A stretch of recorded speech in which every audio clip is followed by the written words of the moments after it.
सल्ली अला मुहम्मद अस्सलामु अलैका या रसूलल्लाह। अल्हम्दुलिल्लाहिल हन्नानिल मन्नान अल्लज़ी खलक़ल इंसाना व अल्लमहुल बयान वस्सलातु वस्सलामु अला रसूलिही सय्यिदिल इंसी वल जान व अला आलिही व अस्हाबिही ज़विल खैरि वल इहसान अम्मा बअद फ़अऊज़ु बिल्लाहि मिनश शैतानिर रजीम बिस्मिल्लाहिर रहमानिर रहीम। अलम यजिदक यतीमन फ़आवा ववजदक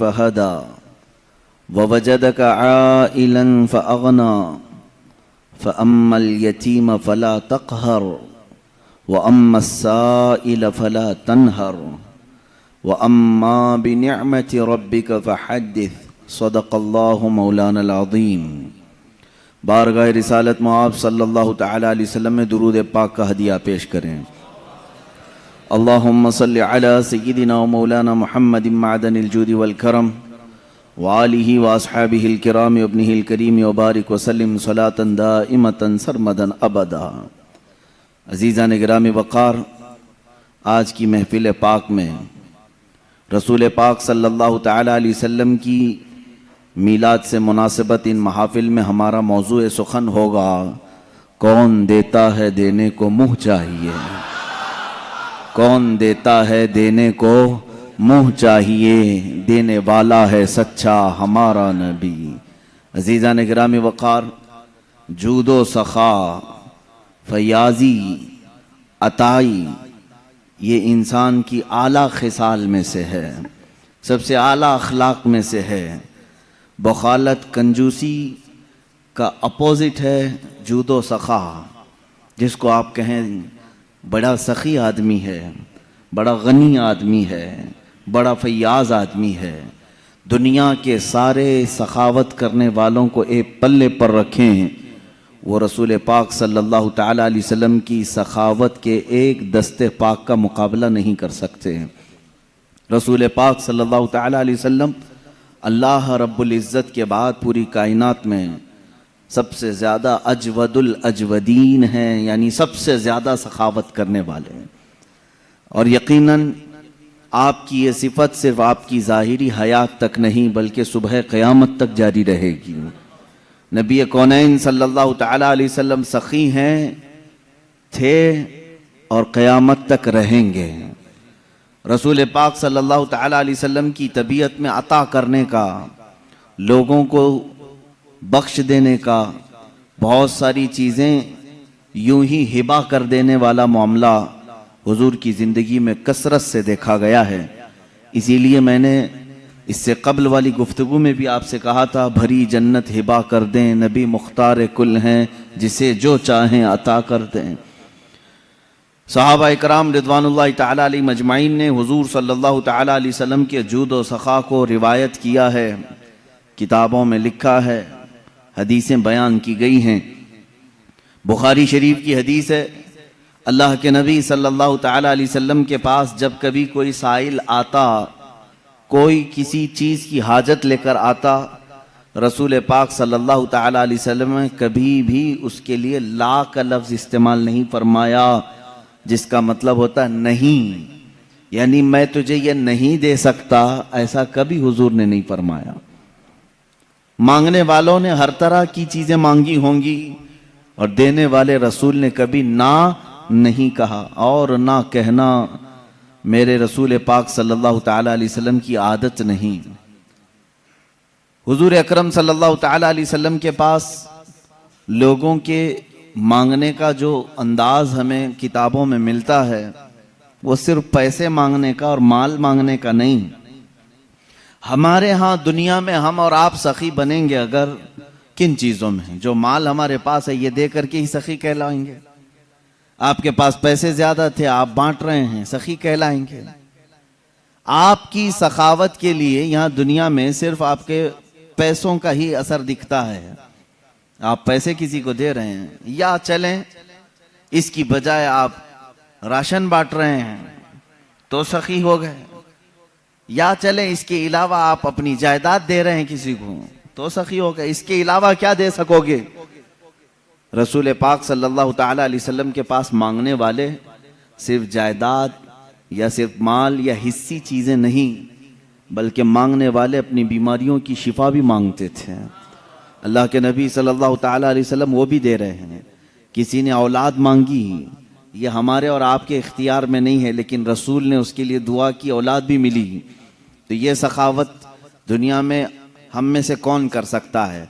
कोई आए अगर बच्चा मांगने के लिए, औलाद मांगने के लिए, तुम यही कहोगे कि माल है मेरे पास, माल दे देता हूँ, औलाद देना मेरा काम नहीं।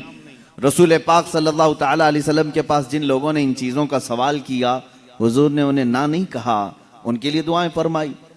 कई ऐसे सहाबा हैं जिन्होंने अपने उन चीज़ों का सवाल किया है जिसका बराह रास्त अल्लाह से ताल्लुक़ है, लेकिन रसूल करीम सल्लल्लाहु ताला अलैहि वसल्लम ने ना नहीं फरमाया। ये इस बात की दलील है कि देने वाला हकीकी मालिक अल्लाह ही है, लेकिन रसूल के दरवाजे से अता करता है। एक साहबी, ये तिरमिजी शरीफ की हदीस है, वो आए हुजूर पाक सल्लल्लाहु ताला अलैहि वसल्लम की बारगाह में, अपनी आँखों का नाबीना थे, आँखों की शिकायत लेकर के आए। हुजूर अकरम सल्लल्लाहु ताला अलैहि वसल्लम से अर्ज़ करने लगे, मेरे आने जाने में बड़ी दिक्कत होती है, मैं नमाजों के लिए आ नहीं सकता और आँख मेरी बीना नहीं है, जिसकी वजह से बड़ी मुश्किलें हैं। हुजूर पाक सल्लल्लाहु ताला अलैहि वसल्लम ने उन्हें मस्जिद में 2 रकात नमाज अदा करने का हुक्म दिया और फरमाया, जा अल्लाह रब्बुल इज़्ज़त की बारगाह में यूं अर्ज़ कर कि अल्लाह मैं तेरे नबी के वास्ते से तुझसे आँख मांग रहा हूँ। उस सहाबी ने कहा, मैंने ऐसे ही कहा जैसे रसूल ने फरमाया था। मस्जिद के दरवाजे से बाहर नहीं निकला था कि मेरी आंखें रोशन हो चुकी थीं। अब ये आँख देना भी अल्लाह के हबीब सल्लल्लाहु ताला अलैहि वसल्लम के इख्तियार में है। मेरे अजीज़ों, हकीकी अता करने वाला मालिक अल्लाह ही है, लेकिन रब तबारक व ताला मुसब्बिबुल असबाब है, पूरी कायनात को उसने असबाब में रखा है। अगर कोई तुमसे ये कहता है ये तो शिर्क है किसी और से मांगना, अल्लाह ही से मांगना चाहिए, अल्लाह ही देता है। मेरे अजीज़, अल्लाह रब्बुल इज़्ज़त का दस्तूर ये है, वो किसी भी चीज़ का मोहताज नहीं। वो चाहता तो बराह रास्त तुमको आसमान से उतार देता, माँ और बाप के होने की ज़रूरत क्यों पेश आई तुम्हारे? वो अल्लाह ताला पूरी कायनात को असबाब में रखा है। एक औरत एक मर्द के इख्तिलात से बच्चा दुनिया में आता है, ये सबको मालूम है कि अल्लाह माँ और बाप का मोहताज है। बगैर माँ बाप के भी अल्लाह बच्चा पैदा कर सकता है, लेकिन उसने कायनात का निज़ाम असबाब पर रखा है। तुम्हें वो चाहे तो अनाज सीधे बारिश बरसा करके दे दे, लेकिन नहीं, उसने असबाब पर रखा है कि तुम जमीन के अंदर एक बीज बोओगे, वो कोंपल की शक्ल में उगेगा, फिर पौधा आएगा, फलियां होंगी, अनाज आएगा, फिर काटोगे, फिर घर में अनाज आएगा। ये इतने मराहिल से जो गुजारा जा रहा है, क्या अल्लाह इस चीज का मोहताज है? नहीं, मोहताज नहीं, लेकिन उसका कानून है, वो दुनिया की तमाम चीजों को असबाब पर रखा है। अजीजा ने गिरामी, उसने कुरान भी हमें डायरेक्ट नहीं दिया, चाहता तो पूरे इंसानों को ऐसी कुरान सुना देता, नहीं, बल्कि अपने नबी के सीने के वास्ते से कुरान पहुंचाया है। ईमान हम तक रसूल के जरिए से आया। इन तमाम चीजों में जब तुम्हें कोई शक व शुबा नहीं होता, तो फिर रसूल पाक सल्लल्लाहु ताला अलैहि वसल्लम की बारगाह के मुतालिक अगर हम ये कहें, वहां से शिफा भी मिल सकती है, औलाद भी मिल सकती है, मालो मता भी मिल सकते हैं, तो फिर शिर्क और बिदात और खुराफात के फतवे क्यों याद आते हैं? यहां पर भी यही फार्मूले पे अमल करो। देने वाला हकीकी मालिक अल्लाह ही है, लेकिन जिस तरह वो बारिश बरसाने के लिए फरिश्ता रखा है, हवा चलाने के लिए फरिश्ते रखा है, पूरी कायनात को रिस्क तकसीम करने के लिए अपना महबूब क्यों नहीं रखेगा? रसूल पाक सल्लल्लाहु ताला अलैहि वसल्लम का दर यकीनन ये अल्लाह का ही दर है। बखुदा खुदा का यही है दर, नहीं और कोई मफर मकर जो वहां से हो यहीं आके हो, जो यहां नहीं तो वहां नहीं। मेरे अजीजों, रसूल पाक सल्लल्लाहु ताला अलैहि वसल्लम की जूदो सखा के मुतालिक सहाबा कराम ने जो रिवायात बयान की हैं, वो मैं चंद रिवायात के बाद आगे बढ़ता हूँ। मिसालों के जरिए से, दलाइल के जरिए से आपको मैं बताता हूँ। हकीकत में आप हुजूर पाक सल्लल्लाहु तआला अलैहि वसल्लम की हर आदत को सुनने के बाद, इससे कबल आपने सुना है हुजूर हुस्न जमाल में बेमिसलो बेमिसाल थे। हुजूर पाक सल्लल्लाहु तआला अलैहि वसल्लम का रहम करने में कोई दूसरा सानी नहीं है। हुजूर पाक सल्लल्लाहु अलैहि वसल्लम का अदल करने में कोई दूसरा हमसर नहीं नजर आता। उनके बराबर किसी भी खुल्क में, किसी भी आदत में कोई दूसरा नहीं दिखता। इसी तरह अता करने में भी उनके बराबर कोई दूसरा मिलता ही नहीं। आखिर में तुम मजबूरन हो या मसरूरन हो, ये कहोगे सबसे आला वो वाला हमारा नबी, सबसे बाला वो वाला हमारा नबी। आपको ये कहना पड़ेगा हुजूर पाक सल्लल्लाहु तआला अलैहि वसल्लम सबसे आला हैं। किन चीजों में? हर आदत में, हर खसलत में, हर खुल्क में मेरे आका को अल्लाह ताला ने अजीम बनाया है। अजीजा ने गिरामी, रसूल पाक सल्लल्लाहु तआला अलैहि वसल्लम की सखावत के मुतालिक फरमाते हैं सहाबा, खास तौर पर रमजान का महीना जैसी आता, अल्लाह के नबी सल्लल्लाहु तआला अलैहि वसल्लम इतना अता करते कि पूरे 11 महीने में उतना नहीं हो। 11 महीने की सखावत मिलाकर रमजान का मुकाबला नहीं होता। एक बार बहरैन से हजरत अला अल हदरमी रज़ियल्लाहु तआला अन्हु वहां के गवर्नर थे। बहरैन से उन्होंने 1 लाख दिरहम हुजूर के तोहफे में पेश किए। 1 लाख दिरहम बहुत बड़ी कीमत होती है। आज के एतबार से 100 करोड़ के ऊपर चले जाएं। वो चांदी के दिरहम हुआ करते थे। उनकी मालियत, उनकी कीमत बहुत ज्यादा हुआ करती। हुजूर पाक सल्लल्लाहु तआला अलैहि वसल्लम की बारगाह में वो 1 लाख दिरहम आए।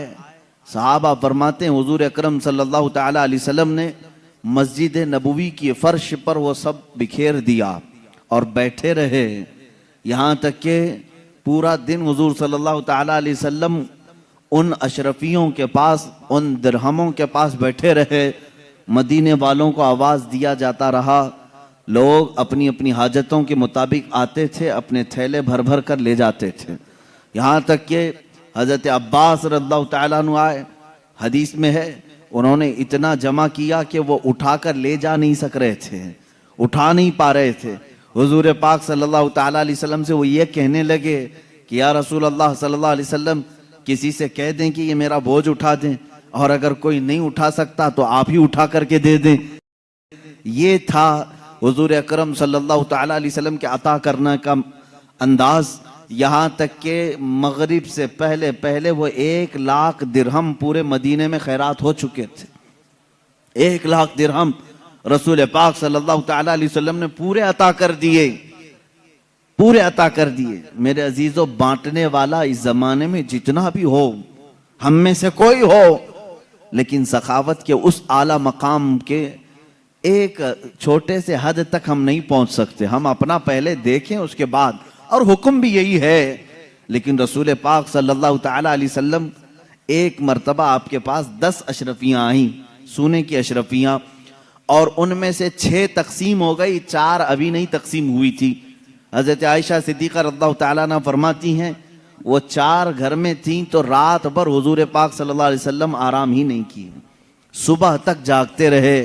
हजरत आयशा फरमाती हैं मैंने अर्ज किया या रसूल अल्लाह सल्लल्लाहु तआला अलैहि वसल्लम, अगर ये भी तकसीम करना है तो सुबह कोई ना कोई हाजतमंद आ जाएगा, उसे तकसीम कर दें। हुजूर अकरम सल्लल्लाहु तआला अलैहि वसल्लम फरमाते हैं आयशा, मुझे डर लगता है कहीं सुबह होने से पहले मेरी मौत ना आ जाए और मेरे घर में ये 4 दिरहम पड़े रह जाएं। ये अल्लाह के नबी सल्लल्लाहु तआला अलैहि वसल्लम के अता करने वाला मामला था। एक बार हजरत आयशा सिद्दीक़ा रज़ियल्लाहु तआला अन्हा फरमाती हैं यह आखिरी ज़माना है मेरे आका सल्लल्लाहु अलैहि वसल्लम का। घर में तशरीफ़ लाए और इरशाद फरमाने लगे मेरी अज़वाज मुतहरात में से जिसके पास भी सोना या चांदी है, अगर वो चाहे तो अल्लाह की बारगाह में सदका कर दे।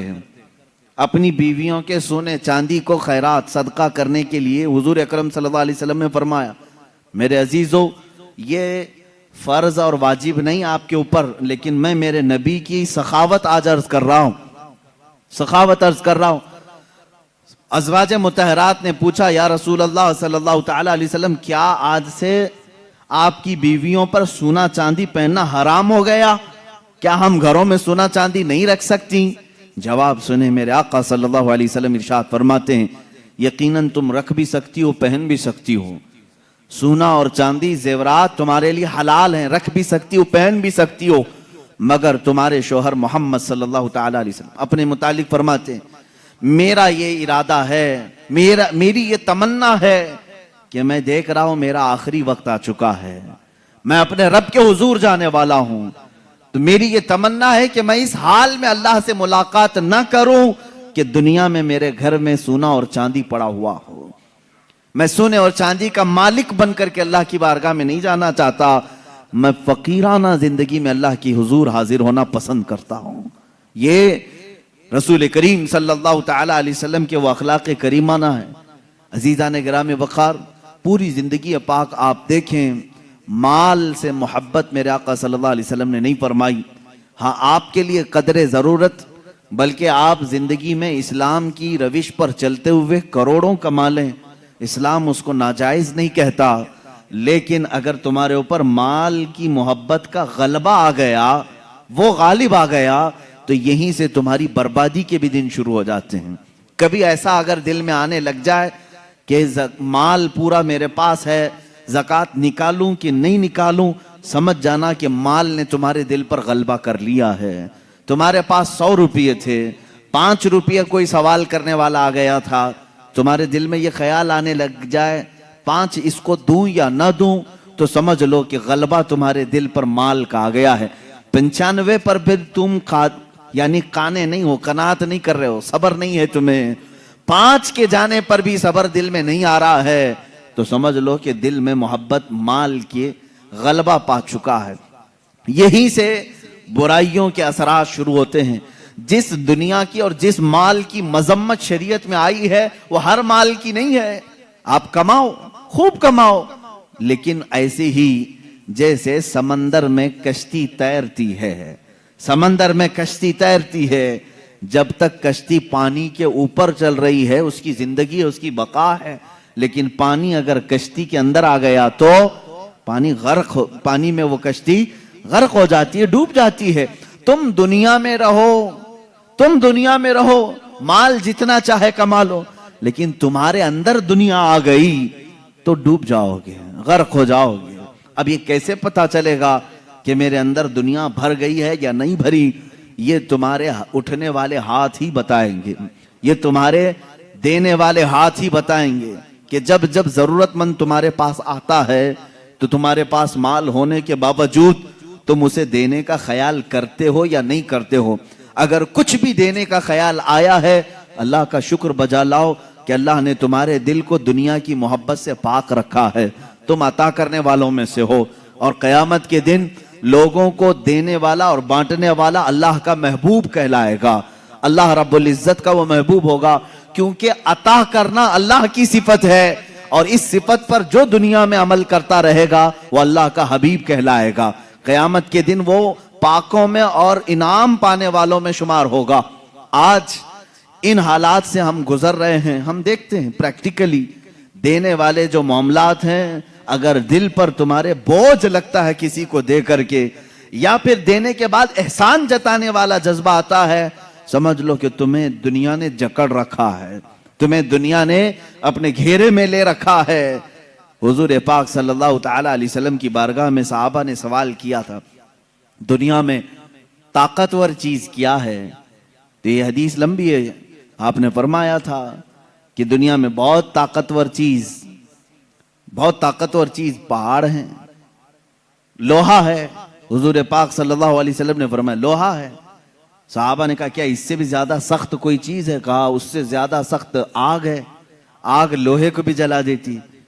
कहा आग से भी ज्यादा सख्त कोई चीज है दुनिया में? कहा पानी है, पानी आग को बुझा देता है। पानी से भी ज्यादा ताकत किसी के पास है? आपने फरमाया हवा के अंदर है। हवा दुनिया की सबसे ज्यादा ताकतवर, और वो बड़ी बड़ी चीजों को उखाड़ फेंकती है अगर जोश में आ जाए। उसके सामने क्या दरख्त, क्या इमारतें, सब हेच हैं। पानी वो तबाही नहीं ला सकता जो हवा ला सकती है। फिर साहबा ने पूछा क्या हवा से भी ज्यादा सख्त और ताकतवर कोई है? अब अल्लाह के नबी सल्लल्लाहु अलैहि वसल्लम ने फरमाया हाँ, एक चीज है, और उससे ज्यादा ताकतवर कोई चीज नहीं। पूछा साहबा ने वो क्या है? हुजूर पाक सल्लल्लाहु तआला अलैहि वसल्लम फरमाते हैं हवाओं से ज्यादा ताकतवर वो हाथ है कि उससे दे तो दूसरे को खबर ना हो। वो हाथ सबसे ज्यादा ताकतवर है कि बंद मुट्ठी में दिया दूसरे हाथ को खबर नहीं हुई। वो दुनिया का सबसे ताकतवर तरीन हाथ है। ये इखलास के साथ जो अल्लाह की बारगाह में दिया गया है वो हाथ कीमती है। अजीजा ने गिरामी वकार, सखावत इंसान के लिए क्या दर्जा रखती है हदीस से सुन लो। हुजूर सल्लल्लाहु तआला अलैहि वसल्लम ने फरमाया सखावत जन्नत के दरख्तों में से एक दरख्त है। क्या है? दरख्त है सखावत। सखावत तो कोई हार्ड लफ्ज में नहीं कह रहा हूं, सबको मालूम है। देने वाले आदमी को उसको दानी आप कहते हो अपनी जुबान में, बहुत दानी है, दयालु है या फयाज है या सखी है। सखावत जन्नत के दरख्तों में से एक दरख्त है और उसकी शाखें दुनिया में फैली हुई हैं। यह हदीस है। हुजूर सल्लल्लाहु अलैहि वसल्लम फरमाते हैं अब दुनिया में जिसने उसकी शाख पकड़ ली, जो दुनिया में सखावत किया, गोया कि उस दरख्त की शाख को उसने पकड़ लिया। मेरे आका फरमाते हैं ये शाख उसे अपनी जड़ तक जन्नत में ले जाएगी। वो पकड़ लिया है शाख को और ये शाख उसे अपनी जड़ जो जन्नत में दरख्त है वहां तक ले जाएगी। और मेरे आका सल्लल्लाहु अलैहि वसल्लम ने फरमाया बुखालत, कंजूसी, माल को दबा करके रखना, इसके भी 3 दर्जे हैं अलग अलग। बुखालत अलग अलग किस्म की है। एक बुखालत तो यह है कि अपने पे तो खर्चा करता है लेकिन दूसरों को नहीं देता। अपने पे खर्च करता है दूसरों को नहीं देता, यह भी बखील है। एक उससे भी आला किस्म का बखील है, डेंजर किस्म का कंजूस, ना दूसरों पे खर्च करता है ना अपने पे खर्च करता है। वो फिर क्यों माल कमाता है? वो ऐसा ही कुत्ता है जो बैल के चारे पे बैठा हुआ है। बैल के चारे पे बैठने वाला कुत्ता मालूम है? घास पे। बैल घास खाता है, बकरी घास खाती है, लेकिन कुत्ता उस चारे पे बैठा हुआ है, ना बकरी को खाने देता है ना खुद खाता है। कुत्ता घास नहीं खाएगा और ना बकरी को खाने देगा। इस तरह बहुत सारे कुत्ते बैठे हुए हैं। अब लफ्ज अगर सख्त लग रहा है तो माफ करें, लेकिन यह हकीकत है। जो इस तरह के माल पर जमे बैठे हुए हैं वो उसी कुत्ते की तरह हैं जो ना खुद खा सकते हैं ना दूसरे को खाने देते हैं। तो ये बुखालत का आला दर्जा है। और ये क्या है बुखालत? हदीस पाक में है बुखालत दोज़ख के दरख्तों में से एक दरख्त है, जहन्नम के दरख्तों में से एक दरख्त है। उसकी शाखें दुनिया में फैली हुई हैं। जिसने कंजूसी की, जिसने बुखालत की, उसने उस बुखालत के दरख्त की शाख को पकड़ लिया। अब ये शाख उसे अपने जड़ जहन्नम तक लेकर जाएगी, वो दोज़ख तक उसे ले जाएगी। बखील आदमी दोज़ख में ले जाएगा। हदीस है अस्सखी करीब मिनल्लाहि व करीब मिनल मलाइकति व करीब मिनन नासी व बईद मिनन नार।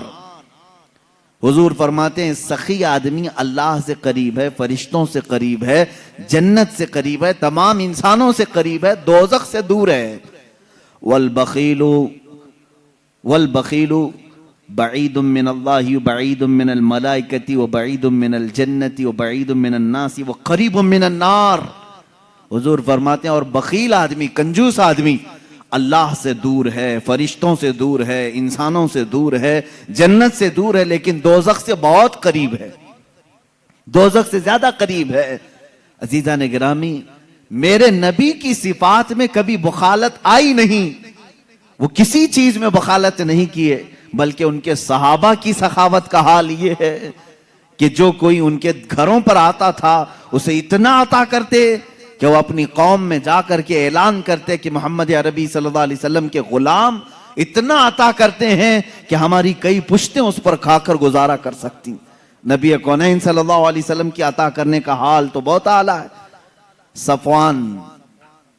सफवान बिन उमैया, जिनके मुतालिक मैंने इसे कबल भी बयान किया था, जंग बद्र में उमैया जिसको कत्ल किया गया था, सफवान उमैया का बेटा हुजूर पाक सल्लल्लाहु तआला अलैहि वसल्लम से मिलने के लिए आया। और अल्लाह के नबी सल्लल्लाहु ताला अलैहि वसल्लम से उसने सवाल किया, क्या आप मुझे कुछ दे सकते हैं? हुजूर पाक सल्लल्लाहु अलैहि वसल्लम ने उस वक्त सफवान को इतनी बकरियां दी कि साहबा फरमाते हैं 2 पहाड़ों के बीच में जितनी जगह थी वो सब बकरियों से भर गई। एक शख्स को इतनी बकरियां दी। अब वो जा करके मक्का में, वो इस्लाम कबूल कर चुके थे बाद में, वो सहाबी रसूल, अपनी पूरी कौम को बताया, ऐ लोगों, भलाई चाहते हो तो इस्लाम में आओ, इसलिए कि रसूल इतना देते हैं कि तुम्हारी 7 पुश्तें गुजार लेंगी। मोहम्मद सल्लल्लाहु अलैहि वसल्लम इतना देते हैं कि तुम्हारी 7 पुश्तें खाकर आराम से गुजारा करेंगी। हुजूर अकरम सल्लल्लाहु ताला अलैहि वसल्लम की जिंदगी पाक में जब कभी किसी ने आपसे किसी चीज का सवाल किया और अगर उस वक्त आपके पास ना रहा माल, तो क्या हुजूर मना करके कल के लिए टाल देते? साहबी रसूल फरमाते, हजरत उमर फारूक रज़ियल्लाहु ताला अन्हु भी मजलिस में हाजिर हैं। एक मर्तबा 90,000 दिरहम आए हुजूर के पास। 90,000 दिरहम बांटते रहे, सब खत्म हो गए। एक औरत ताखीर से आई, उसने कहा, या रसूल अल्लाह सल्लल्लाहु अलैहि वसल्लम, मैं मदीने की गरीब औरत हूं, सुना है आज माल बांटा जा रहा है, माल तकसीम किया जा रहा है, मुझे भी कुछ अता करें। हुजूर पाक सल्लल्लाहु अलैहि वसल्लम ने फरमाया, सब बट गया है, ये नहीं फरमाया कि अब क्या दूंगा, हो गया, चलो खत्म हो गया। नहीं, रसूल करीम सल्लल्लाहु ताला अलैहि वसल्लम ने हजरत उमर से फरमाया, कहा, ऐ उमर, क्या मुझे 2 दिन के लिए कर्जा मिल सकता है? कर्ज में कुछ दिरहम मिल सकते हैं? कहा, रसूल पाक सल्लल्लाहु ताला अलैहि वसल्लम ने एक शख्स से कर्ज लिया, कर्ज लेकर के उस खातून को जितनी जरूरत थी वो पूरा माल दिया और कर्ज खा से कहा कि तेरा जिम्मा मेरे ऊपर है, मैं तेरा कर्ज अदा करूंगा। एक मर्तबा नहीं, कई मर्तबा ऐसे मामला आता है। अल्लाह के नबी सल्लल्लाहु ताला अलैहि वसल्लम के पास अगर कोई इस हाल में आया कि आपके पास कुछ नहीं हो, आपने कर्ज लिया और उसे ना नहीं कहा, ना कहना मेरे रसूल की आदत ही नहीं। हुजूर पाक सल्लल्लाहु ताला अलैहि वसल्लम ने उसे अता किया। हजरत अबू हुरैरा रज़ियल्लाहु ताला अन्हु का हाल सुने। सैयदना अबू हुरैरा ये वो सहाबी हैं जो असहाबे सुफ़्फ़ा में से थे। असहाबे सुफ़्फ़ा उन सहाबा को कहते हैं जो अपना घर बार सब छोड़ करके बारगाह रसूल में रहते थे। मस्जिद नबवी से लग करके एक कट्टा था जिस पर एक छोटी सी छत बनाई गई थी छप्पर की, उसके नीचे 70 सहाबा रहते थे। उनका घर भी वही था, उनकी कुल जहां वही थी। उनका खाना पीना क्या था? हुजूर पाक सल्लल्लाहु ताला अलैहि वसल्लम की बारगाह में कुछ भी सदका आ जाए तो यही 70 सहाबा को हुजूर पेश कर देते। हुजूर सदका नहीं इस्तेमाल फरमाते। हजरत अबू हुरैरा फरमाते हैं, एक मर्तबा ऐसा हुआ कि 2 दिन तक खाने को कुछ आया ही नहीं, कुछ नहीं मिला।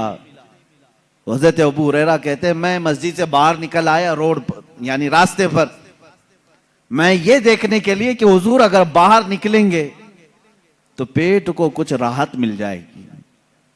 कैसी राहत? खाने की नहीं। हजरत अबू हुरैरा फरमाते हैं, सहाबा का मामूल ये था, अगर शिद्दत की भूख लगती तो क्या करते थे जानते? चेहरे रसूल को देखते थे। हजरत अबू हुरैरा कहते हैं, हुजूर को देखने से भूख का असर कम होता था।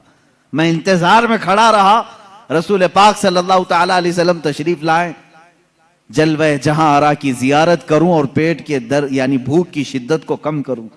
कहते हैं, मेरी ख्वाहिश ही हुई थी कि मेरे आका अपने दरवाजे से बाहर तशरीफ लाए। हजरत अबू हुरैरा दौड़ते हुए गए, कहते हैं, मैं झुक गया था भूख की वजह से। अल्लाह के नबी सल्लल्लाहु ताला अलैहि वसल्लम ने पूछा उनसे, अबू हुरैरा, इस दोपहर के वक्त किस चीज ने तुझे बाहर निकाला? कौन सी चीज तुझे बाहर ले आई? हजरत अबू हुरैरा के अपने पेट की तरफ इशारा करके कहने लगे, या रसूल अल्लाह सल्लल्लाहु अलैहि वसल्लम, भूख है, भूख है। हुजूर अकरम सल्लल्लाहु ताला अलैहि वसल्लम मुस्कुराए। हजरत अबू हुरैरा फरमाते हैं, अल्लाह के नबी सल्लल्लाहु अलैहि वसल्लम ने अपना जुब्बा उठाया और दिखाया तो उस पर 2 पत्थर बंधे हुए थे। हजरत अबू हुरैरा ने पूछा, या रसूल अल्लाह सल्लल्लाहु अलैहि वसल्लम, ये किसके लिए? मेरे आका सल्लल्लाहु अलैहि वसल्लम ने फरमाया, अबू हुरैरा, पिछले 3 दिन से मेरे घर में भी फाका ही है, लेकिन उस पर भी मुस्कुराहट है। शिकवा व शिकायत नहीं।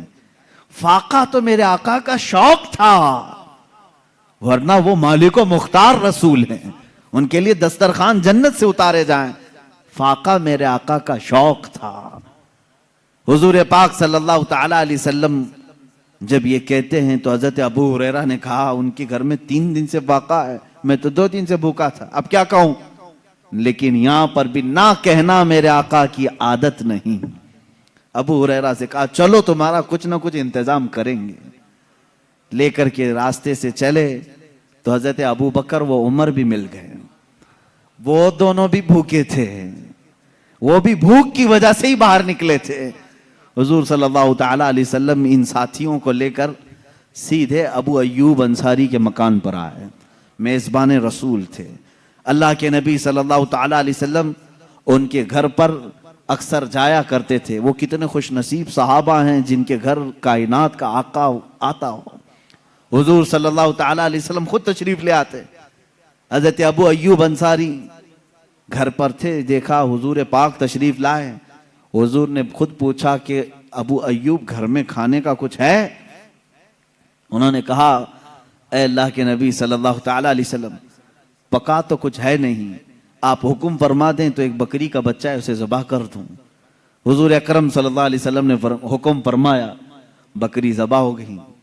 अब यहाँ पर देखें, ये सहाबा हुजूर के साथ दस्तरखान पर हैं, बकरी ज़बाह हुई सहाबी रसूल के घर में। हजरत अबू अय्यूब ये कभी नहीं सोचते थे एक ही बच्ची है, वो भी मेहमान आ गए, बल्कि वो जब भी हुजूर तशरीफ लाते वजद में आते थे। अपनी खातून से कहते थे कि आज मेरी कामयाबी का दिन है, आज हमारे औज हैं, आज हमारे मुकद्दर जाके हुए हैं। हजरत अबू अय्यूब के घर खाने सालन बना गोश्त का। हजरत अबू हुरैरा फरमाते हैं कि गोश्त के सालन के इंतजार में हम थे, काफी भूखे थे, भूख कितनी लगी हुई थी। लेकिन दस्तरखान पर जब सालन बन कर के आया, मेरे अजीजों ये रसूल पाक का वो घराना है जो पूरी कायनात को नवाजता है। लेकिन खुद अल्लाह के हबीब सल्लल्लाहु ताला अलैहि वसल्लम ने सादगी को पसंद फरमाया है। यह आपका फख्र था। दस्तरखान पर सालन आया।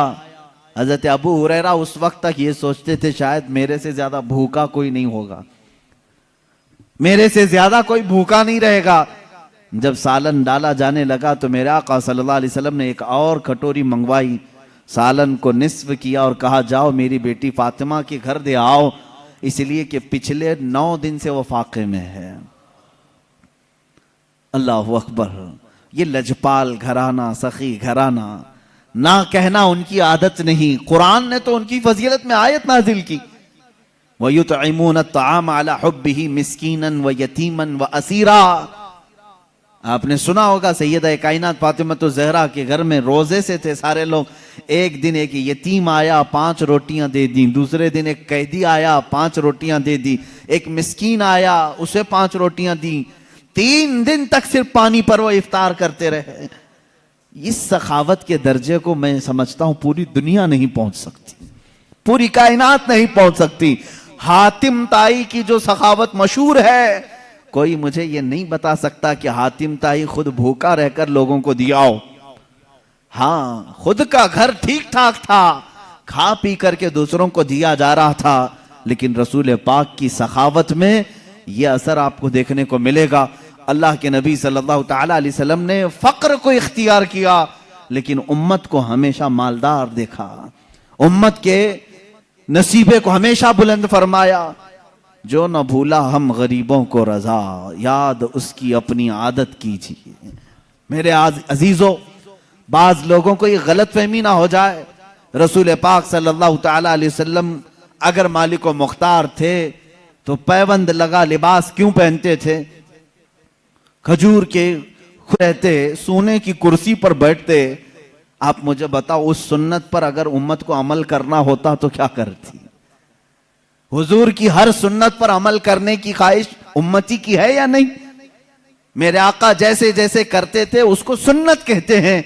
अगर रसूल पाक बड़े आलीशान महल बनाते और सोने की कुर्सी लेते तो मुझे बताओ इस सुन्नत पर कितने लोगों का अमल हो सकता था? हुजूर की पूरी जिंदगी ऐसी आदतें हैं कि बगैर छत वाला गरीब भी मेरे आका की सुन्नत पर अमल कर सकता है। हुजूर की सुन्नतों पर अमल करना हर उम्मत के लिए आसान है। इसीलिए मेरे आका सल्लल्लाहु ताला अलैहि वसल्लम ने हाई प्रोफाइल की जिंदगी इख्तियार नहीं की, क्योंकि उम्मत पर दुश्वार ना हो, उम्मत मेरी अदाओं पे और सुन्नतों पे अमल करने में दुश्वारी महसूस ना करे।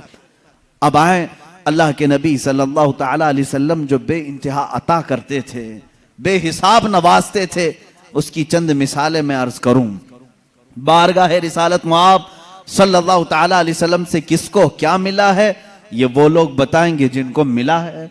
सहाबा इकराम रिदवानुल्लाह ताला अलैहिम अजमाइन की आदत यह थी, बीमार हो तो रसूल पाक के पास आ जाते, अपनी पेट के दर्द की शिकायत लेकर आए, कोई आंखों की नाबीना होने की शिकायत लेकर आए, कोई जुबान के गूंगा होने की शिकायत लेकर के आए, और हर एक को मेरे आका सल्लल्लाहु अलैहि वसल्लम ने अता करके भेजा है। पेट के दर्द वाले को पेट के दर्द से शिफा, और गूंगे को जुबान, नाबीना को आंखें, लंगड़े शख्स को पांव, ये तमाम चीजें रसूल करीम सल्लल्लाहु ताला अलैहि वसल्लम के दरबार से अता की गई। अब मसला यहां आता है, अब जब हम ये बयान करते हैं रसूल सखी थे, बेहिसाब अता करते थे, तो कुछ लोग कहते हैं हमें एक्सेप्ट है इस चीज का, हम मानते हैं, लेकिन वो उनकी जिंदगी में था, अब तो वो कब्र में जा चुके हैं, अब वो कब्र में जा चुके, अब तुम मत मांगो। तो इसलिए अब मैं अपने टॉपिक को बादे वफात हुजूर की सखावत पर ही कहना चाहूंगा।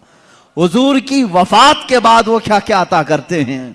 मेरे अजीजों, मिसालें यहां हमारे पास जितनी मौजूद हैं किताबों में, हुजूर की हयात से ज्यादा वफात के बाद की हैं, क्योंकि मेरे आका सल्लल्लाहु ताला अलैहि वसल्लम अपनी जाहिरी हयात में 63 साल तक रहे, लेकिन वफात होकर के अब 14 सदियां करीब आ गई हैं, यानी 1390 साल से ज्यादा करीब करीब हो गए।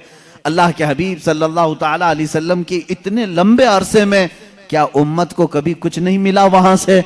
जिसको नहीं मिला होगा वो अलग बात है, लेकिन जिनको मिला है वो वक्त के ताजदार हैं, मुहद्दिसीन हैं, फुकहा हैं, उलमा हैं, जिनके झूठ बोलने के मुतालिक कभी उम्मत तसव्वुर नहीं कर सकती।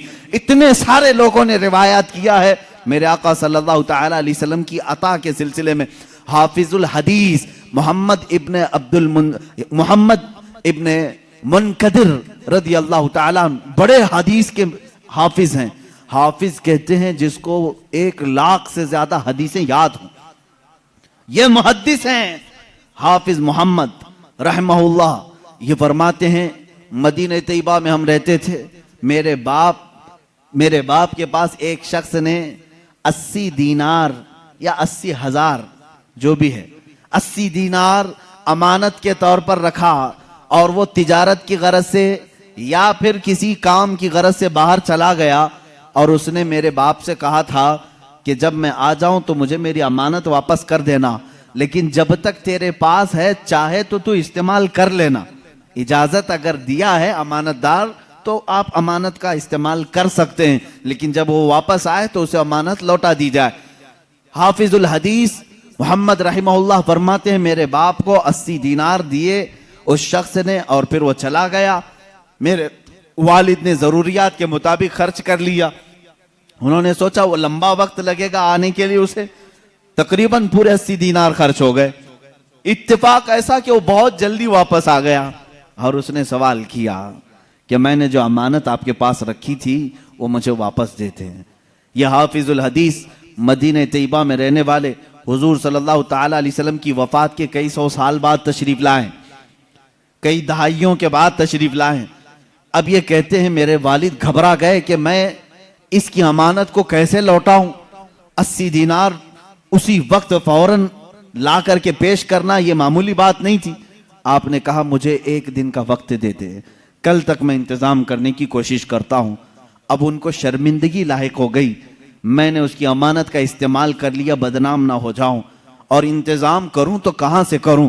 हाफिजुल हदीस रहमहुल्लाह फरमाते हैं मेरे बाप सीधे कब्र रसूल के पास आ गए, रोज़े रसूल के पास बैठकर रोने लगे, और मैंने देखा जोहर से असर तक, असर से मगरिब तक, मगरिब से इशा, इशा से फजर तक वो वहीं कब्र रसूल के पास बैठे रहे, रोते थे, बार बार बारगाह रसूल सल्लल्लाहु ताला अलैहि वसल्लम से इतना कहते थे कि मेरे आका मेरी इज्जत की हिफाजत कर लें, मेरी लाज रख लें, मैंने वो अमानत खर्च कर दी, अब मेरे पास देने की ताकत नहीं। फजर की नमाज हुई, हाफिजुल हदीस मोहम्मद इब्ने मुनकदिर रहमहुल्लाह फरमाते हैं एक शख्स मस्जिद नबवी शरीफ में दाखिल हुआ, नमाज अदा की, फौरन ये हमारे वालिद के पास आया और एक थैली उनके सामने पेश की जिसमें 80 दीनार रखे हुए थे। कहा ये लो मेरी तरफ से नजराना है। हजरत हाफिजुल हदीस के वालिद कहते हैं मैंने गिना, पूरे 80 दीनार थे। उसके बाद मैं शुक्र बजा लाया कि मुझे कोई तो देने वाला आया है। लेकिन जाते जाते उस शख्स ने पूछा कि बंदे क्या तूने कल से हुजूर से शिकायत लगा रखी है? कल से तू हुजूर की बारगाह में शिकायत लगा रखी है? ये कहते मैं खड़ा हो गया, मैंने पूछा देने वाले तूने नजराना कहकर के दिया, मैंने हुजूर से शिकायत की है या नहीं की है, इससे तेरा क्या ताल्लुक है?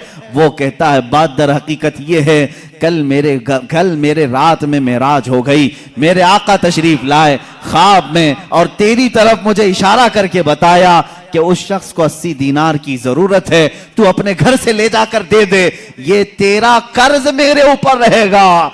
रसूल पाक ने जब ये फरमाया कि तेरा कर्ज मेरे ऊपर रहेगा और वो मैं क़यामत के दिन अदा करूंगा, मेरे लिए इससे बढ़कर के नेमत क्या थी?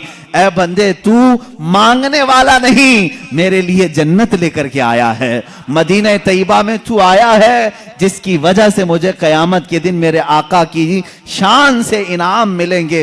अजीज़ान गिरामी हाफिजुल हदीस रहमतुल्लाह ताला अलैह फरमाते हैं मैंने वफाते रसूल के बाद भी कब्र रसूल से सखावत को देखा है, जूदो सखा को देखा है। कौन देता है देने को मुंह चाहिए, देने वाला है सच्चा हमारा नबी। मेरे आला हज़रत फाजिल बरेलवी रहमतुल्लाह ताला अलैह मेरे आका सल्लल्लाहु ताला अलैहि वसल्लम की बारगाह में इसी चीज का हवाला देते हुए कहते हैं हुजूर पाक सल्लल्लाहु ताला अलैहि वसल्लम की बारगाह में मांगेंगे मांगे जाएंगे, मुंह मांगी पाएंगे। सरकार में न ला है न हाजत अगर की है, यहां अगर मगर पे भी नहीं दिया जाता और ना भी नहीं कहा जाता।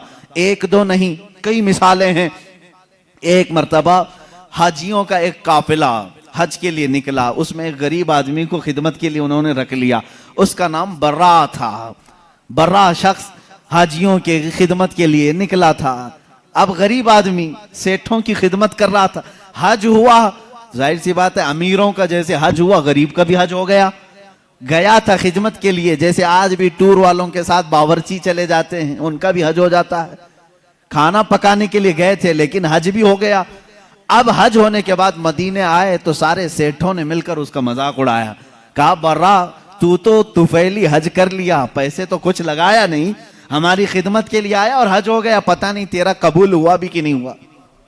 गरीब को ताना मत दो मेरे अजीजों, उसके दिल पर यह चोट लगी, दिल पर बहुत गहरा असर हुआ। गरीब हो मालदार नहीं लेकिन हज तो किया है ना।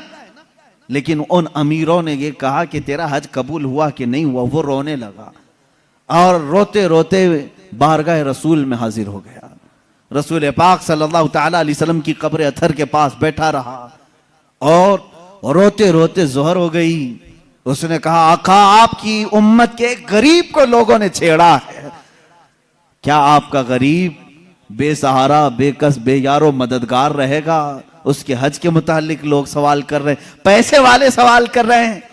दुनिया ने देखा कब्र रसूल सल्लल्लाहु ताला अलैहि वसल्लम के किनारे से एक चिट्ठी बरामद हुई जिस पे लिखा हुआ था बर्रा बरी मिनन नार व क़ुबिल अल हज, बर्रा जहन्नम से आजाद है, इसका हज कबूल हो चुका है। जो लोग बयान किए उन्होंने देखा लेकिन किसी को ये नहीं खबर कि चिट्ठी आई कहां से। मेरे अजीजों फुक़हा मुहद्दिसीन उलमा असातीन मिल्लत सलफ़े सालिहीन का अकीदा ये था या रसूल अल्लाह तू जिंदा है वल्लाह, तू जिंदा है वल्लाह, मेरी चश्मे आलम से छुप जाने वाले मेरे आका सल्लल्लाहु ताला अलैहि वसल्लम आज भी जूदो नवाल के बादशाह हैं, सखावत के आला तरीन मनसब पर फाइज हैं। आज भी वो उसी तरह देते हैं जैसे कल दिया करते थे और सुबह क़यामत तक नवाजते रहेंगे। अजीज़ान गिरामी वक़ार रसूल करीम सल्लल्लाहु ताला अलैहि वसल्लम के दरबार से जो कुछ भी अता किया गया है वो एक दो मिसालें नहीं। हाफिजुल हदीस हैं अबू हफ्स समरकंदी रहमहुल्लाह, एक मशहूर आलिम दीन है। उन्होंने अपनी किताब में लिखा है कि मक्का मुकर्रमा में एक शख्स के साथ ऐसा मामला पेश आया कि उस शख्स के वालिद का इंतकाल हुआ, वालिद का, बाप का इंतकाल हुआ, लेकिन बाप का जैसे ही इंतकाल हुआ अचानक उसके घर में मामला यह हुआ कि उसके बाप का चेहरा बिगड़ गया था, जानवर की तरह हो गया था।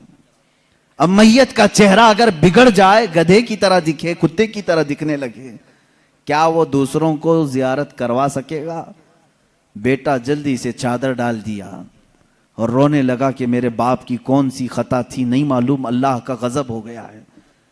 अब जनाजा उठाऊं तो कैसे उठाऊं? लोग हमेशा ताना मारेंगे, हमेशा ये कहेंगे कि फलां का बाप मरने के वक्त बिगड़े हुए चेहरे के साथ दुनिया से गया है, अल्लाह का अजाब आया था।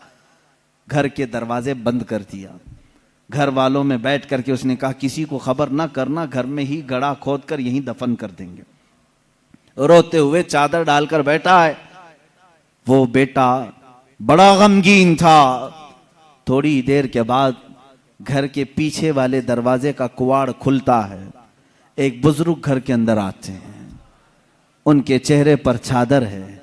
वो सीधे चलते चलते उस मरे हुए आदमी के पास आए, चादर उनके सर से हटाई, अपना हाथ उसके चेहरे पर फेरा, फिर चादर डाल दी और इस बेटे के पास आए।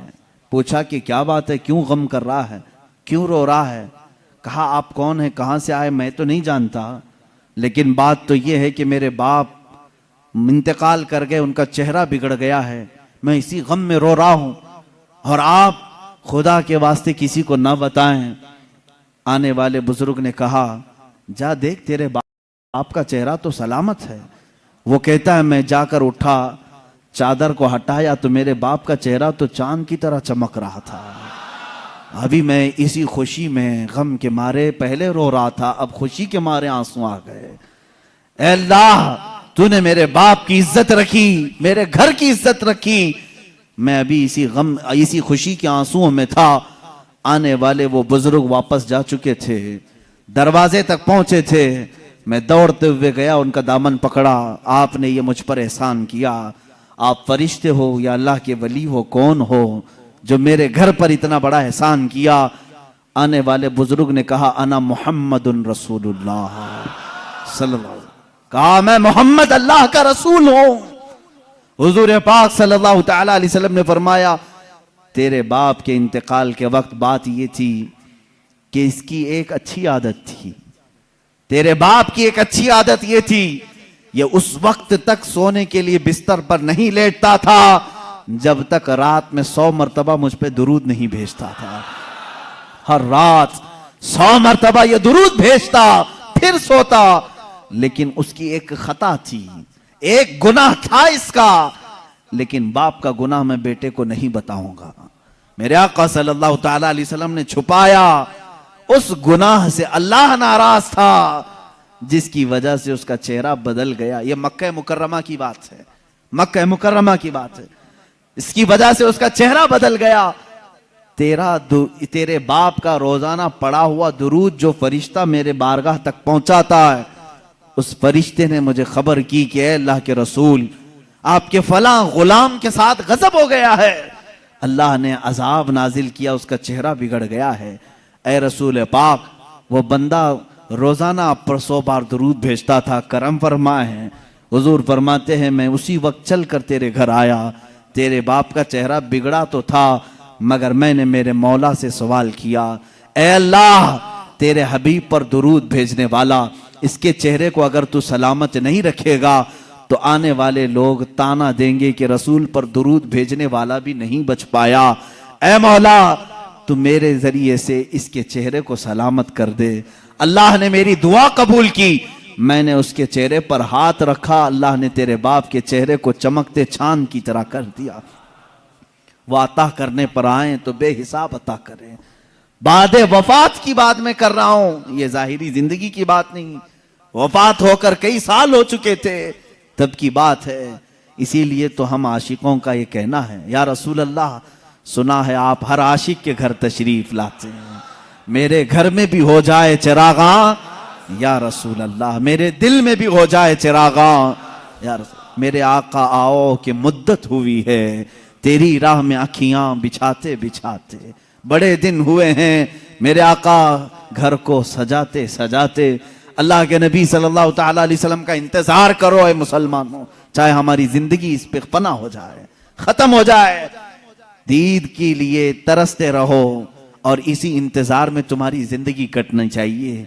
अब की रात आए कि तब की रात आए, जब ये रातें जिंदगी की कट जाएं, वो रात तो जरूर आएगी जो कब्र की पहली रात होगी, वहां तो दीदार करोगे इंशाअल्लाह, लेकिन उस दीदार के इंतजार में अपनी जिंदगी काटो। ये नहीं कि अपनी आंखों को हसीनाओं की गलाजत से भर लो, गंदी तस्वीरों से गंदी फिल्मों से अपनी आंखों को दागदार कर लो। ये नहीं, इन आंखों को अल्लाह ताला ने तुम्हारे रसूल के दीदार के लिए दिया है।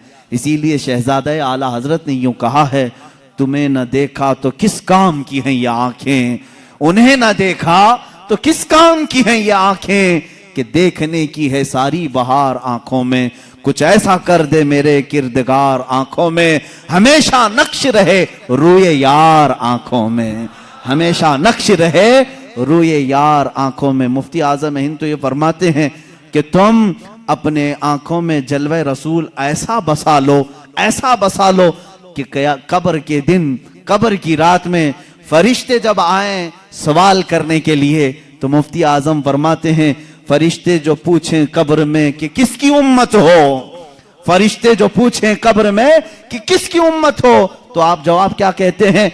वो कहते हैं लो देख लो कि है तस्वीर यार आंखों में, लो देख लो कि है तस्वीर यार आंखों में। हमारी आंखों में वो जलवे रसूल इस तरह से रहे, वो आते हैं। बल्कि एक शायर ने यही कहा है मेरे अजीजों, आज गालिबन 7वीं महफिल है, आज 7वीं महफिल है, और इस तरह 70 नहीं 700 महफिलें हो जाए। हम इन महफिल के मुतालिक हमेशा, मैं भी, मेरी आदत ये है, मैं ये कहता हूँ क्यों महफिल सजा रहे हो, क्यों बैठ रहे हो, रोज क्यों सुनने आ रहे हो, रोज हम क्यों सुनाने आ रहे हैं? हमारा मकसद ये है वो आएंगे, आते होंगे, अभी आएंगे, वो आएंगे, आते होंगे, अभी आएंगे, यही सोच के हमने महफिल को सजा रखा है। हमारा अकीदा यही सोच के हमने महफिल को सजा रखा है। रसूल करीम सल्लल्लाहु ताला अलैहि वसल्लम जब अता करने पर आते हैं तो बेहिसाब अता करते हैं। गमगीन उम्मतियों की फरियाद रसी के लिए भी आते हैं। जिस उम्मती ने जब फरियाद किया मेरे आका वहां तशरीफ लाए। आपको मालूम है अल्लाह के नबी सल्लल्लाहु ताला अलैहि वसल्लम की एक और बात मैं बता दूं, मशहूर जमाना कसीदा मौला या सल्ली वसल्लिम दाइमन अबदा अला हबीबिका खैरिल खल्क़ि कुल्लिहिम। तकरीबन मेरे आका सल्लल्लाहु ताला अलैहि वसल्लम की वफात के भी 700 साल बाद आने वाले इमाम शरफुद्दीन बोसीरी, ये वो अजीम बुजुर्ग हैं, मद्दाह रसूल हैं। तकरीबन 170 अशार में इन्होंने कसीदा लिखा है जिसमें मेरे आका के हर अज़ू की तारीफ की है। जिस तरह आप अगर हिंदुस्तान का कोई बोसीरी देखना चाहते हैं, हिंदुस्तान का शरफुद्दीन बोसीरी देखना चाहते हैं, तो बरेली के इमाम अहमद रजा को देखें, जिसने अपने नाथिया कलाम में रसूल पाक के हर अज़ू को पिरो करके मोतियों की तरह सजाया है, इमाम शरफुद्दीन बोसीरी। और हद तो यह है मेरे अजीजों, वहाबियों की, नजदियों की, सल्फियों की हुकूमत आई जिन्होंने इश्क़ रिसालत मआब सल्लल्लाहु ताला अलैहि वसल्लम के खिलाफ न जाने कितनी बकवास की। लेकिन मुझे उस वक्त फख्र होता है जब मदीना रसूल जाते हैं और दरबार रसूल की जालियों पर अंदर जाने का जो दरवाजा है, उस दरवाजे के ताले पर, चाबी पर आज भी इमाम बोसीरी का कसीदा लिखा हुआ है, हुवल हबीबुल्लज़ी तुरजा शफाअतुहु लिकुल्लि हौलिम मिनल अहवालि मुक़तहिमी। पहले तो दीवारों पर लिखा हुआ था कसीदा, इन्होंने मिटाया क्योंकि इनके अकीदे के एतबार से शिरक था। 700 साल पहले आने वाले इमाम बोसीरी ने जब पुकार करके ये कहा था, या करमल खल्क़ि माली मन अलूज़ु बिही सिवा का इंद हुलूलिल हादिसिल अममी, ऐ मखलूक में सबसे अकरम रसूल तकलीफों में मेरे पास तुम्हारे सिवा है कौन, मुसीबतों में आपके अलावा मेरे पास कौन है जिसकी बारगाह में मैं फरियाद करूं तो मेरी फरियाद को पहुंचेगा। ऐ रसूल तुम्हारे अलावा कौन है। वलन यदीक रसूल अल्लाही जाहो कभी इदल करीम तजल्ला बिस्म मुंतकिमी। इमाम बूसीरी ने यह कसीदा कब लिखा था, इसकी तारीख में है। आप जवान आलिम दीन, आशिक रसूल, लेकिन अचानक लकवे ने हमला कर दिया, फालिज का असर आ गया। जब फालिज आ जाए तो मालूम है जिस्म बेकार हो जाता है, बिस्तर पर रहे। लकवे के असर से ऐसा कि दोस्तों ने दोस्ती छोड़ दी, लोग तो दूर होते ही हैं, बीमारों के अलावा, घर वालों के अलावा कौन रहे। ये बीमारी लंबी हो गई, हाथ पैर उठते नहीं थे, सोते सोते जिस्म के अंदर भी तरह तरह की तब्दीलियां आने लगी। एक जमाना हो गया ऐसे बीमारों के जब आंसू निकलते हैं तो सीधे मदीने पहुंच जाते हैं, जिनका दुनिया में कोई तबीब भी नहीं, जिनका दुनिया में कोई गम की दास्तान सुनने वाला नहीं, जिनकी दुनिया में कोई बोली सुनने वाला नहीं, ऐसे गरीब अगर सुनाते हैं तो सिर्फ मुस्तफ़ा को सुनाते हैं। इसलिए कि आशिकों ने यही कहा, या रसूल अल्लाह, न कोई अमल है सुनाने के काबिल, न मुंह है तुम्हारे दिखाने के काबिल, लगाते हैं उसको भी सीने से आका जो होता नहीं मुंह लगाने के काबिल। मेरे आका उसको भी सीने से लगाते हैं, उस गरीब की बिपता भी सुनते हैं।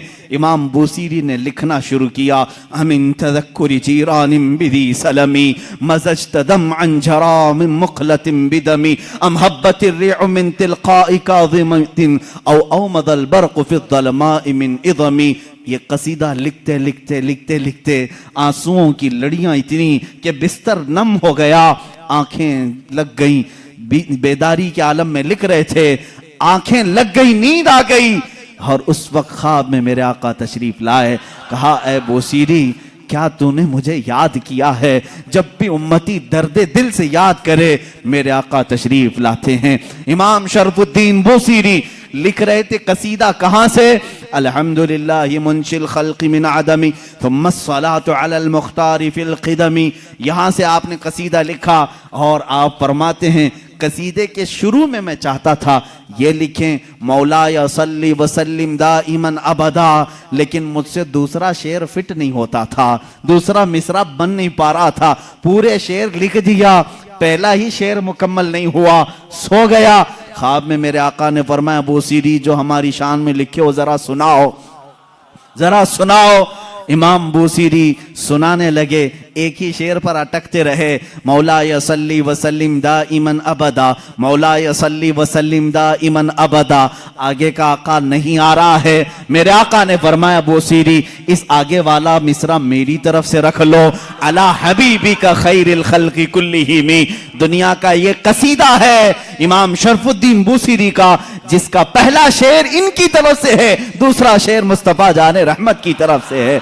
कसीदा सुनाया तो सुनाया, मेरे आका सल्लल्लाहु तआला अलैहि वसल्लम ने इनाम के तौर पर अपनी पहनी हुई चादर उन्हें दे दिया। कहा, बूसीरी ये मेरी तरफ से इनाम है, और उनके जिस्म पर अपना हाथ फेरा, कहा, अल्लाह तुझे शिफा अता करे। इमाम बूसीरी कहते हैं, ख्वाब तो बड़ा अच्छा था, ख्वाब में कौन क्या नहीं देखता है। सुबह हुई, लेकिन मेरे अजीजों, जिसने रसूल को देखा उसने हकीकत में देखा।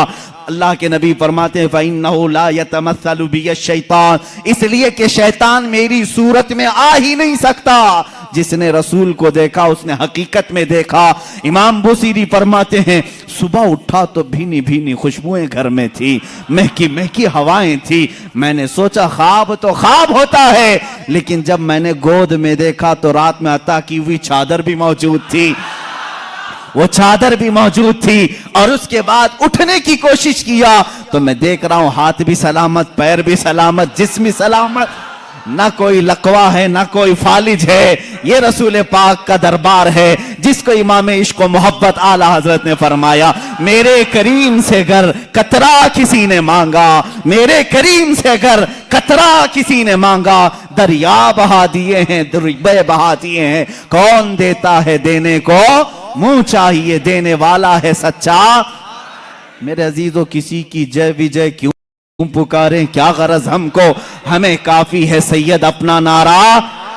मांगेंगे मांगे जाएंगे, मुंह मांगी पाएंगे। सरकार में न ला है न हाजत अगर की है, वाह क्या जूदो करम है शहबत हा तेरा, नहीं सुनता ही नहीं मांगने वाला तेरा। हमारे पास जब इतने सारे अशार हैं तो दूसरों के हाथ दर दर की ठोकरें क्यों खाएं? हम इधर उधर की ठोकरें क्यों खाएं? फिर के गली गली तबाह ठोकरें सबकी खाई क्यों? दिल को जो अक्ल दे खुदा। तकरीबन आला हजरत याद किए जाएंगे, सुबह क़यामत तक सुन्नियों में आला हजरत को याद किया जाएगा। बरेली के इमाम ने ही हमें रास्ता मदीने का दिखाया है। हर मुसीबत में मांगो रसूल पाक से, हर बेकसी के आलम में पुकारो उसी रसूल को। हाले बरेली के इमाम ने हमें नमाजों के बाद सलाम में भी यही सिखाया है। जब सलाम में पेश करो तो यूं ही कहो, या रसूल अल्लाह तुम हो हफीज़ो मुगीस। क्या है वो दुश्मन खबीर? कहा है यकीन के साथ, तुम हो हफीज़ो मुगीस। क्या है वो दुश्मन खबीर? तुम हो तो फिर खौफ क्या, तुम पे करोड़ों दुरूद। आला हज़रत ने हमें यही सिखाया है। किससे मांगना चाहिए? रसूल पाक से। यहां मांगना शिरक नहीं, जो रसूल पाक के पास मांगा वो अल्लाह समझ करके नहीं मांग रहा है, बल्कि अल्लाह वाला समझ कर मांग रहा है। अल्लाह का अता करने वाला रसूल समझ करके मांग रहा है। हम तो सलाम में भी यही पेश करते हैं मेरे आका सल्लल्लाहु ताला अलैहि वसल्लम की बारगाह में कि आका आप ही हमारा सहारा हैं, आप ही हमारे बेकसी के वक्त मददगार हैं। आओ सआदतुद्दारैन की एक रिवायत में तुम्हारे सामने पेश करता हूं और मैं समेटता हूं गुफ्तगू को। कौन देता है देने को मुंह चाहिए, यही हमारा उन्वान सुखन है। तकरीबन 400 साल के बाद की बात है। मेरे आका सल्लल्लाहु ताला अलैहि वसल्लम के वफात के 400 साल के बाद बड़ी हिकायत, ये हिकायत रूह फरसा है, बिल्कुल रूह को झिंझोड़ती है, हमारी उम्मीदों को और करीब करती है बारगाह मुस्तफा से। फरमाते हैं रावी कि एक शहर में एक ऐसा आदमी था, मुफलिस था लेकिन कर्जे लेता था लोगों से। एक आदमी से उसने कर्जा लिया था, अब खाया पिया खत्म हो गया, पैसे नहीं थे, कर्जा मांगने वाले आ गए। कर्जों में डूबे हुए लोग भी सुनो, जिसका कोई नहीं उसका मेरा आका है। वो शख्स कर्जे तो लिया था लेकिन दे नहीं पा रहा था। अब जो कर्ज खा आदमी है उसने धमकियां दी, नहीं दिया। उसके बाद उसने मुकदमा कर दिया काजी के पास, कोर्ट में तलब हुआ। कोर्ट में जाने के बाद काजी साहब ने पूछा कि इसका तेरे ऊपर कर्जा है? कहा हाँ है। कब अदा करेगा? कहा देख रहा हूं। कहां से अदा करेगा? है ही नहीं कुछ भी। काजी ने कहा कल तक की तुझे मोहलत देता हूं, अगर तू नहीं अदा किया तो तुझे जेल में डाल दूंगा, जा कहीं से भी लेकर क्या इसका कर्जा अदा कर। उसने बहुत रिक्वेस्ट किया, मुझे और लंबा टाइम दे, मेरे छोटे बच्चे हैं, बीवी हैं, कौन देखेगा। काजी ने एक नहीं सुनी, दरबार से निकाल दिया गया। एक दिन का टाइम, ऐसा शख्स कहां जाए, रास्ते में रोते हुए जा रहा था। एक बुजुर्ग से मुलाकात हुई। उस बुजुर्ग ने पूछा क्यों रो रहे हो? कहा ऐसा ऐसा मामला है। कहां से लाऊं? उस बुजुर्ग ने कहा एक काम कर, घर में जा, जब रात हो जाए अकेला बैठ, ताजदार मदीना पर दुरूद भेज। रसूल पाक सल्लल्लाहु अलैहि वसल्लम को अपने गम की दास्तान सुना, कुछ ना कुछ तो हल वहां से मिल ही जाएगा। लेकिन यकीन के साथ वो गया, डूबते को तिनके का सहारा। वो घर आया, शाम को अपनी बीवी बच्चों को जब उसने सुनाया तो सब गमगीन थे। एक दिन के बाद अगर बाप उनका जेल में चला जाए, उसका शोहर जेल में चला जाए, तो उनका घर कैसे चले। रात के वक्त तन्हाई में बैठ करके वो रोने लगा, बहुत रोया। सुबह का वक्त करीब आ रहा था, ख्वाब में उसे रसूल करीम सल्लल्लाहु अलैहि वसल्लम की ज़ियारत हुई। कहाँ कहाँ मेरे आका को ढूंढोगे? मेरे आका ने सच फरमाया, उबगूनी फी दुअफ़ाइकुम, तुम्हारे गरीबों में, कमजोरों में मुझे तलाश करो। रसूल पाक ने खुद फरमाया, तुम्हारे गरीबों में मैं मिल जाऊंगा। अल्लाह के हबीब सल्लल्लाहु अलैहि वसल्लम ने उससे कहा क्यों रोता है, क्यों गम करता है? उसने कहा काजी ने मुझे धमकी दी है, कल तक अगर नहीं अदा करूंगा जेल में डाल दिया जाएगा। मुझे अभी कर्जे के लिए इतने माल की जरूरत है। अल्लाह के नबी सल्लल्लाहु ताला अलैहि वसल्लम इरशाद फरमाते हैं, ए बंदे एक काम कर, शहर चला जा। शहर में जो बादशाह का वजीर है वो मेरा आशिक है, वो मेरा चाहने वाला है। उससे जाकर कह दे तुझे जितनी जरूरत है वो तुझे माल दे देगा। वो तुझे पैसे दे देगा। अब ये गरीब आदमी है, वजीर का दरबार बड़ा दरबार, इसने ख्वाब में ये पूछ भी लिया, आका अगर वो मुझसे सवाल करे तुझे रसूल पाक ने भेजा है तो मैं क्या दलील में बात करूंगा, दलील में मैं क्या चीज पेश करूंगा। हुजूर पाक ने ये तक भी बता दिया, फरमाया उसका एक राज है जो मेरे अलावा कोई नहीं जानता, मैं तुझे बताता हूं, उससे जाकर के कह देना, अगर वो तुझसे सवाल करे कि तेरे पास क्या दलील है तुझे रसूल ने भेजा, तो इतना ही कहना कि वजीर रोजाना तुम सोने से पहले, सुबह सूरज के निकलने से पहले पहले 1000 बार अपने नबी पर दुरूद भेजते हो और कल की रात भूल गए दुरूद नहीं भेजे, कल की रात तुमने दुरूद नहीं भेजा, ये कह देना उसे। ये बंदा गया सुबह उठ करके उस वजीर के दरबार में, बड़ा आलीशान दरबार था, गया मुलाकात का टाइम लेकर उस वजीर से कहा मैं ऐसा ऐसा गरीब आदमी हूं, मकरूज हूं, मुझे माल की जरूरत है, अल्लाह के नबी ने तुम्हारे पास भेजा है। वो गुस्से में आया, कहा फकीरों की अब ये आदत हो गई कि मांगने के लिए अल्लाह के नबी का नाम लेने लगे कि रसूल ने भेजा। उसने कहा ना, मैं झूठ नहीं कह रहा हूं, मुझे रसूल पाक ने यह भी बताया है कि तुम रोजाना 1000 बार हुजूर पर दुरूद भेजते हो। वो अपनी कुर्सी से उछल आया और उसने कहा यह बात तो मेरी बीवी को तक खबर नहीं है, किसी को नहीं मालूम। कहा क्या कहा रसूल पाक ने? कहा कि कल तुम भूल गए थे, दुरूद नहीं भेजे। उसने कहा हकीकत में मेरे आका ने सच फरमाया, कोई जिंदगी की एक रात आज तक मेरी कज़ा नहीं हुई, कल मेरी जिंदगी में ऐसा दिन आया कि मैं दुरूद नहीं पढ़ सका, बहुत रोया, अपने खजाने के पास ले जाकर उसे खड़ा कर दिया। ए गरीब आदमी, तुझे जितने माल की जरूरत है ले जा, बस मेरा दिल आज से मुतमईन हुआ कि मेरा दुरूद रसूल तक पहुंच रहा है, मेरे आका की नजर में है, मैं मेरे आका को मना लूंगा, मैं मेरे आका से सुलह कर लूंगा, लेकिन तू तो मेरे लिए खुशखबरी का कासिद बनकर आया है, तू मेरे लिए खुशी का पैगाम लेकर आया है, तुझे जो चाहे ले जा। इस गरीब ने कहा ना, मुझे जितनी जरूरत है उतना लेता हूं, उतना ही माल लिया, दौड़ा दौड़ा खुशी से आया। कहाँ आया? अदालत में। काजी भी थे, काजी से कहा काजी साहब कर्ज खा को बुलाओ, आज सीना चौड़ा था, माल मौजूद था, जिसका जिसका हिसाब अदा करूंगा। काजी के पास वो कर्ज खा आए, लेकिन महफिल जमी थी। उसी वक्त काजी ने कहा बैठ जा, थोड़ा ठंडा हो जा, सुकून ले ले। थोड़ी देर के बाद काजी ने बिल्कुल ही यहाँ अलग ही मामला कर दिया। काजी ने कहा ये गरीब जिसका कर्जा देना है वो सब खड़े हो जाएं, बताएं कितना कितना कर्जा है। सबों ने कहा इतना इतना है। काजी ने कहा ये नहीं, मैं अपनी जेब से अदा करूंगा, मैं अदा करूंगा इसका कर्जा। ये गरीब खड़ा होता है, कहता है हाँ, कल तो जेल की धमकी, कल तो आप बंद करने की धमकी दे रहे थे, आज मेरी तरफ से कर्जा अदा करने की बात। काजी कहते हैं कल तक मैं तुझे नहीं पहचानता था, कल जब रात गया मुस्तफा करीम की जियारत हुई, मेरे आका ने तेरी तरफ इशारा करके मुझे बताया कि ए काजी तेरे पास दुनिया की बहुत दौलत है, उस एक गरीब का कर्जा तू अपनी जेब से अदा कर, मैं कल तुझे जन्नत के महल्लात बदले में अदा करूंगा। ए गरीब ना ना, तू माल नहीं देगा, मैं हल्के में सौदा नहीं करूंगा, मुझे रसूल ने बशारत दी है, मैं तेरा माल अपनी जेब से अदा करूंगा। जब ये काजी की बातें सुनने लगे सारे कर्जखा खड़े हुए। कहा जब ये आदमी इतना अफजल है कि बारगाह रसूल में मकबूल है, हम गवाही देते हैं कि हमने सब कर्जा माफ कर दिया, अब भी अगर इसे चाहे तो हमसे ले सकता है। कौन देता है देने को मुंह चाहिए, कौन देता है देने को मुंह चाहिए, देने वाला है सच्चा हमारा नबी, इतना दिया सरकार ने मुझको जितनी मेरी औकात नहीं, ये तो उनका करम है वरना मुझ में तो ऐसी बात नहीं। अजीजा ने गिरामी, आज जो हम इस मकाम पर हैं, यहां पर भी हम फख्र से यही कहते हैं या रसूल अल्लाह इतना दिया सरकार ने मुझको जितनी मेरी औकात नहीं, ये तो उनका करम है वरना मुझ में तो ऐसी बात नहीं। आप खुद देखो अल्लाह के नबी ने तुम्हें, उनके सदके में अल्लाह ने तुम्हें क्या क्या नहीं दिया है। ये रसूल की सखावत नहीं है तो और क्या है।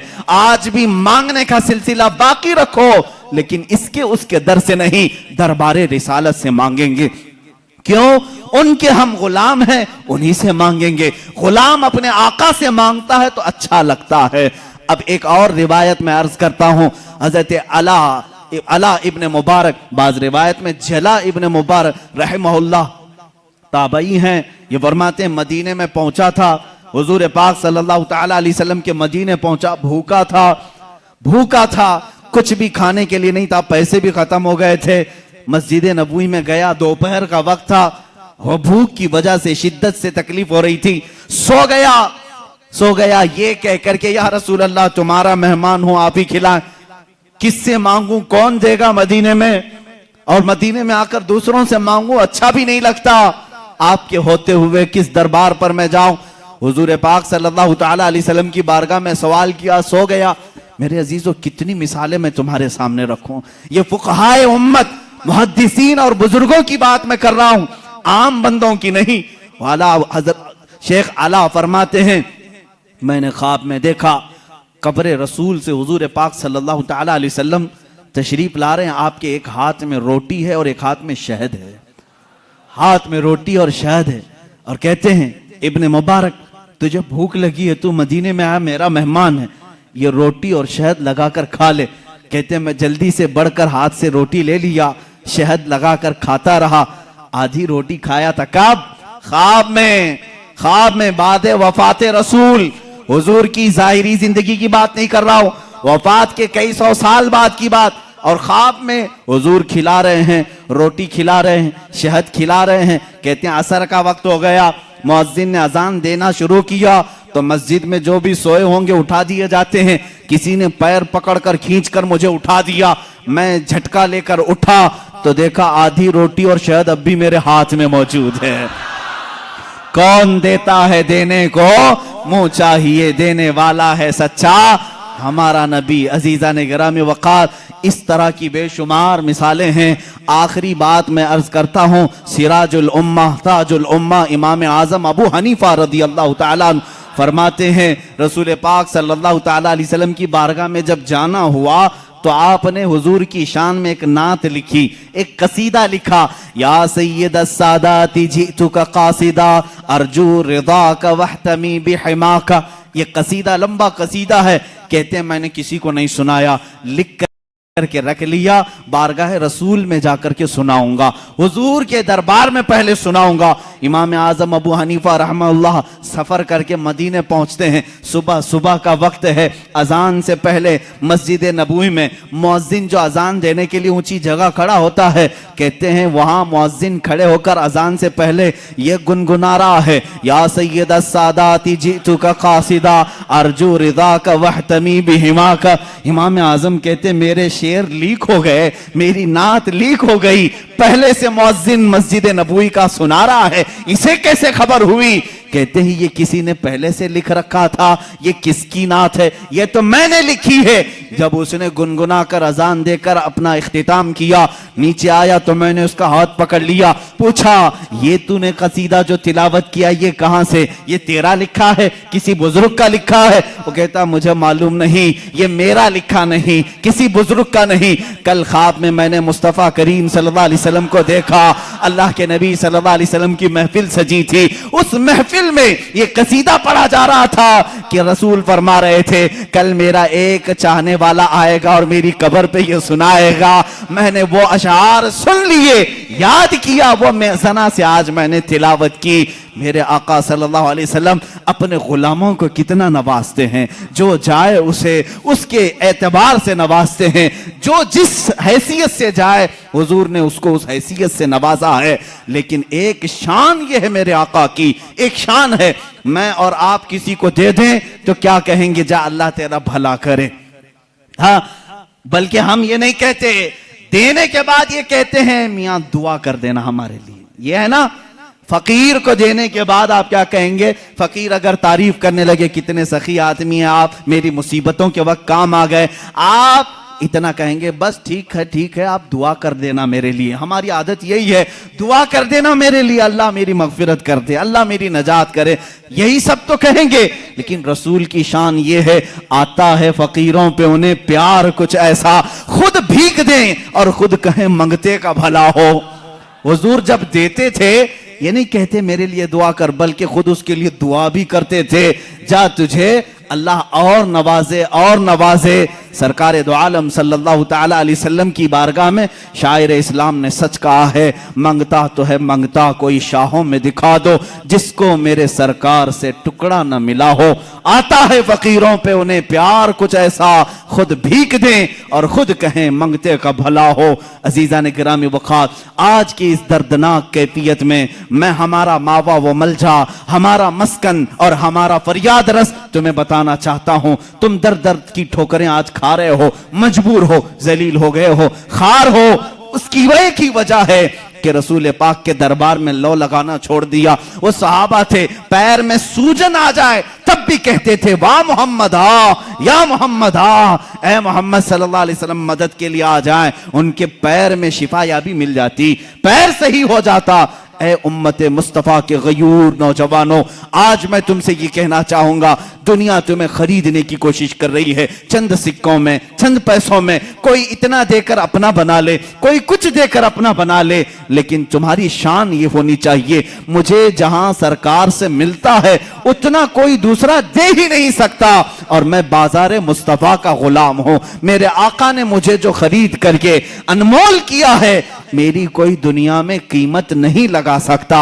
अब तुम्हारे पास एक ही रास्ता है, एक ही जरिया है। बहुत सारी औरतें सवाल करती हैं, बहुत सारे मर्द सवाल करते हैं, बच्चे हैं, किसी को कैंसर है, किसी को खतरनाक बीमारी है, कोई कर्जों में डूबा हुआ है, कोई औलाद के मामले को लेकर परेशान है, कोई जायदाद में, कोई मुकद्दमों में, कोई जेल में। दुनिया की हर परेशानी का इलाज ये है, बारगाह मुस्तफा की तरफ लो लगाओ, मेरे आका से सिफारिश करो, इल्तिजा करो, एक बार वो लब हिला दें, मेरा रब रहीम व करीम है, अपने नबी की लाज रखेगा। तुम्हारी हैसियत नहीं देखी जाएगी, तुम कितने नमाजी हो, कितने ज़काती हो, कितने बड़े हाजी हो, ये नहीं देखा जाएगा, बल्कि मौला ये देखता है मेरे हबीब ने इस बंदे की सिफारिश की है, ये जैसा भी है तैसा भी है, इसे गमों से आजाद कर दिया जाए।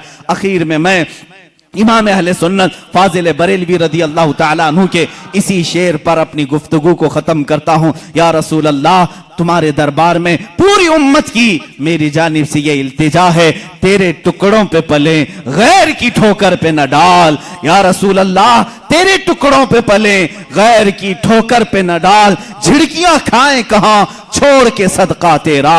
या रसूल अल्लाह, तू जो चाहे तो मैल मेरे दिल के धुले, तू जो चाहे तो मैल मेरे दिल के धुले, कि खुदा दिल नहीं करता कभी मैला तेरा। व आखिर दावाना अनिल हम्दुलिल्लाहि रब्बिल आलमीन।